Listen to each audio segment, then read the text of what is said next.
வணக்கம். உங்கள் சத்தியமா என்னன்னு பார்த்தீங்கன்னா, தாழம்பூ தன் மனம், அந்த மனம் வந்து மனதை மயக்கும் தன்மை கொண்டது. மனுஷங்களை மட்டும் இல்லைங்க, விஷம் கொண்ட பாம்புகளுக்கும் ரொம்ப பிடிச்சது தாழம்பூ. தாழம்பு செடியில் பாம்பு இருக்குங்கிறது நம்ம நிறைய கேள்விப்பட்டிருப்போம், பார்த்துருப்போம். நம்ம இந்த மாதிரி கிராமத்து சைடு இருக்கிறவங்களுக்கெல்லாம் நல்லா தெரியும். இன்னொன்று பார்த்தீங்கன்னா, நம்ம அப்போல்லாம் இப்போல்லாம் ஃபேஷன் ஆகிப்போச்சு, ஹேர் ஸ்டைல் விட்டு பெண்களுக்கு ஜோடிக்கிறதுல இப்போ ஃபேஷனு. ஆனால் அப்போ மட்டை தைச்சி தான் கல்யாணத்துக்காகட்டும் வளகாப்புக்காகட்டும் மட்டை தைச்சி, தாழம்பூ மட்டை தைச்சி அதில் பூக்களால் ஜோடித்து அந்த பூ குத்துறதுக்குன்னே ஒரு ஊசி விற்பாங்க. அந்த 2 பூ 3 பூ அந்த ஊசிக்குள்ளார வச்சு முடியில் விட்டு கீழே இழுத்தோம்னா அந்த பூ அழகாக நின்றுக்கும்.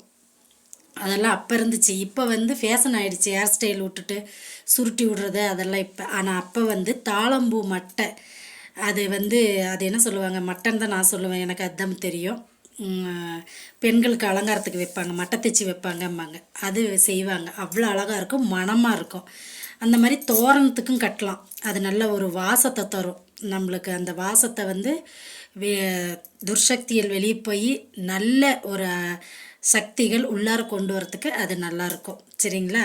அதனால் தாழம்பூ யூஸ் பண்ணுறதுன்னா பார்த்து பண்ணுங்கள். ஏன்னு கேட்டிங்கன்னா, பாம்புக்கு ரொம்ப இஷ்டங்க அது. ஓம் சக்தி அங்காள சக்தி, நல்லதை மட்டும் நினைப்போம், நல்லதே நடக்கும்.